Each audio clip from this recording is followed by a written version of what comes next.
নমস্কার বন্ধুরা, welcome to my YouTube channel Sagnik Debnath review. তো আমি বেশ কিছুদিন অফ ছিলাম ইউটিউব থেকে, তো আবার আমি কিন্তু এসে গেছি। এবার কথা বলবো ট্রেলার রিভিউ নিয়ে।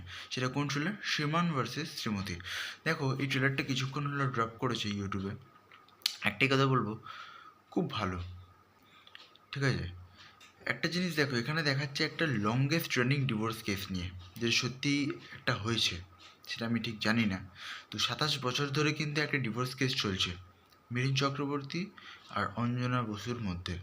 দুজনের মধ্যে কিন্তু বিয়ে হয়েছিল, কিন্তু কিছু কারণে মানে একটা কিছু ব্যাপার আছে যে এদের দুজনকে আলাদা করতে বাধ্য করেছে, কিছু একটা সিচুয়েশন ক্রিয়েট হয়েছিল। এবার এখানে অঞ্জনা বসুর জীবনে হয়তো নতুন করে একটা এন্ট্রি নেবে অঞ্জন দত্ত, আমরা সেটা দেখতে পাচ্ছি। এবার পরমব্রত কার ছেলে সেটা কিন্তু বোঝা খুব মুশকিল, ট্রেলার দেখে খুব একটা বেশি কিছু বোঝা যাচ্ছে না, কিন্তু ট্রেলার ওয়াইজ খুব ভালো ডিসেন্ট একটা ট্রেলার বলা যেতে পারে। হ্যাঁ, সেই সিরিয়াল কিছু কিছু অ্যাকশন সিন আছে, খুব ভালো লাগলো। কমেডি সিনগুলো খুব ওয়ার্ক করলো আমার কাছে। বিজিএম খুব ভালো। তারপরে রূপঙ্কর বাগচির যে গানের গলা, যে গানগুলো তিনি গেয়েছেন ট্রেলারে যেভাবে মানে শোনানো হয়েছে, খুবই ভালো লাগছে। সিচুয়েশন অনুযায়ী খুবই ভালো। তো এই ছিল আমার ট্রেলার রিভিউ। একটা জিনিস বলবো, 2 মিনিট 51 সেকেন্ডের ট্রেলার খুবই ভালো, খুবই ভালো।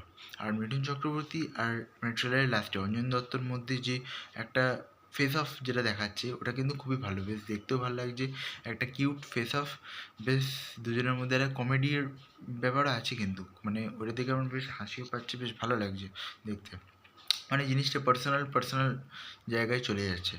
এবার দেখা যাক যে ফাইনালি কী হয়, সেটার জন্য কিন্তু সিনেমাটা দেখতে হবে। সিনেমাটা রিলিজ কিন্তু 1 মে। তো আজকের মতো এই পর্যন্ত, আবার দেখা হবে পরের ভিডিওতে। ভালো থাকুন, সুস্থ থাকুন, থ্যাংক ইউ।